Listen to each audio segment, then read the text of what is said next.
Hello friends, motivate aspirants में एक बार फिर से आपका स्वागत है। सीटेट के लिए आज मैं एक ऐसा टॉपिक लेकर आई हूँ जो सारे टीचिंग एग्जाम के लिए बहुत इम्पोर्टेंट है, बहुत उपयोगी है।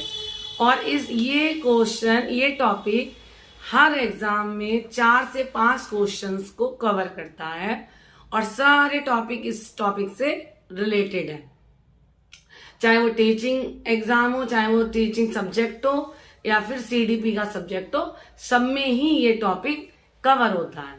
तो मैं इस टॉपिक को स्टार्ट करती हूँ। आज का हमारा टॉपिक है समावेशी शिक्षा। तो अब हम अपनी वीडियो के माध्यम से ये जानेंगे कि समावेशी शिक्षा होती क्या है। समावेशी शिक्षा को इंग्लिश में कहते हैं इंक्लूसिव एजुकेशन। जैसा कि नाम से पता है, इंक्लूसिव मतलब सबका इंक्लूसिव, सबको इंक्लूड करना, वही इसकी परिभाषा में सम्मिलित है। कि इसका मतलब है कि सभी तरीके के बच्चों को शामिल करना। इसकी परिभाषा जानते हैं क्या होती है? हर प्रकार के बालक को एक साथ शिक्षा देना समावेशी शिक्षा कहलाता है। हर प्रकार के बालक को एक साथ शिक्षा समावेशी शिक्षा कहलाता है। एनसीईआरटी ने क्या माना है? एनसीईआरटी ने ये माना है, एनसीईआरटी के अनुसार धर्म, चाहे वो बच्चा किसी भी धर्म से आता हो, किसी भी जाति से आता हो, समाज का किसी भी तरीके, कहीं का भी बच्चा हो, हमारे समाज से परिवार के आधार पर बिना भेदभाव किए शिक्षा देना ही समावेशी शिक्षा है। ये हमारे एनसीईआरटी ने माना है। हम अपने शब्दों में कह सकते हैं कि हर प्रकार के बालक को, हर प्रकार के बच्चे को इकट्ठा करके, चाहे वो किसी भी तरीके से वीक हो, चाहे वो पढ़ाई में भिन्न हो या पैसों में भिन्न हो या जाति के आधार पर भिन्न हो या लिंग के आधार पर भिन्न हो, उसे एक साथ ही शिक्षा देना है। इसको समावेशी शिक्षा कहते हैं। चलिए आगे फिर से डिस्कस करते हैं। मंदबुद्धि बालक को समान बच्चों के साथ शिक्षा देना ही समावेशी शिक्षा है। समावेशी शिक्षा की सफलता पाठ्य पुस्तक की उत्कृष्टता पर निर्भर करती है।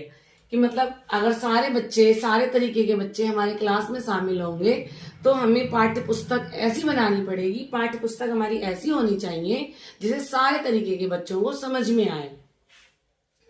तो आगे चलते हैं। समावेशी शिक्षा का निर्धारण किस तरीके से किया गया है? समावेशी शिक्षा का निर्धारण किया गया है, शारीरिक रूप से निर्धारण किया गया है। या तो बच्चा किसी भी शारीरिक तरीके से, अपने शरीर से किसी भी तरीके से विकलांग हो, वो भी समावेशी शिक्षा के अंदर शिक्षा लेगा। मानसिक रूप से निर्धारण, या मानसिक रूप से किसी भी प्रकार की क्षति है, तब भी बालक को सामान्य बच्चों के साथ शिक्षा दी जाएगी।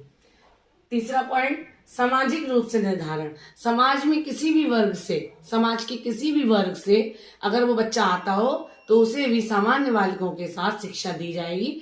वो भी हमारा समावेशी शिक्षा के अंदर आता है। नेक्स्ट पॉइंट, शैक्षिक रूप से भिन्न। यदि वो शैक्षिक रूप से भिन्न मतलब चाहे वो कमजोर वर्ग से आता हो या बच्चा पढ़ने में काफी होशियार हो या काफी कमजोर हो, तब भी उसे सामान्य बच्चों के साथ शिक्षा दी जाएगी। इसका रीजन ये है कि बच्चों में किसी भी तरह की हीन भावना नहीं आएगी, किसी भी तरह की हीन भावना नहीं आएगी और हम सारे बच्चों को एक साथ शिक्षा देने में शिक्षा पर जो खर्च होगा वो काफी कम। तो इंक्लूसिव एजुकेशन से और पॉइंट्स हैं, उसको हम कैसे समझेंगे? उसको ये समझेंगे, हमारा जो इंक्लूसिव एजुकेशन है, समावेशी शिक्षा है, वो इतना इम्पोर्टेंट टॉपिक है कि उसकी जो चर्चा है वो एनसीएफ 2005 में भी की गई है, आरटीई 2009 में भी की गई है, एनईपी 2020 उसमें भी की गई है।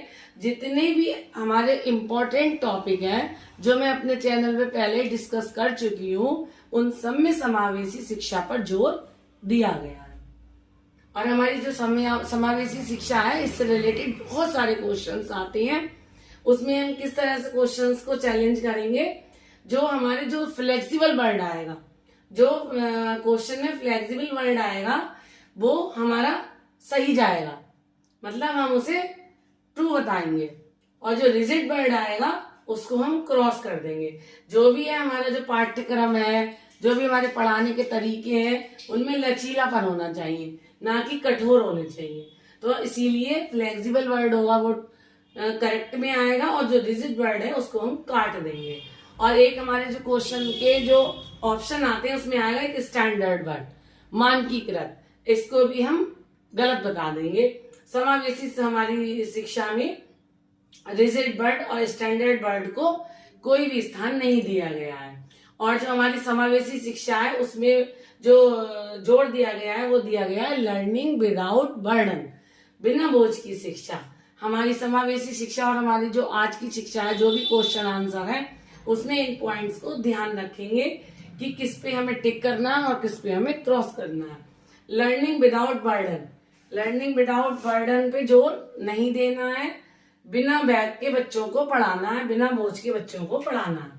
और जो पॉइंट नेगेटिव पॉइंट है वो ये लेवलिंग और सेग्रीगेशन, बच्चों का पृथकीकरण नहीं करना है, बच्चों को अलग अलग नहीं करना है। अगर जो अलग अलग वाले जो ऑप्शन है वो गलत है। लेबलिंग, बच्चों को किसी भी गंदे गंदे नामों से क्लास में बैठा के नहीं बुलाना है, कक्षाओं में नहीं बुलाना है, ये जो पॉइंट होगा ये गलत होगा। कोलैबोरेटिव लर्निंग पे ध्यान देना है, जो समावेशी शिक्षा है उसमें कोलैबोरेटिव लर्निंग पर ध्यान देना है, मतलब सहयोगपूर्ण व्यवहार करना है बच्चों के साथ में पढ़ना है, सहयोगपूर्ण एक दूसरे को व्यवहार करना है। और जो अगर किसी वर्ड में, यदि किसी क्वेश्चन में स्टीरियोटाइप आए, रूढ़िबद्धताओं से रिलेटेड ये अगर वर्ड आ जाए तो इसको भी क्रॉस कर देना है। Thanks for watching and like my video and subscribe my channel.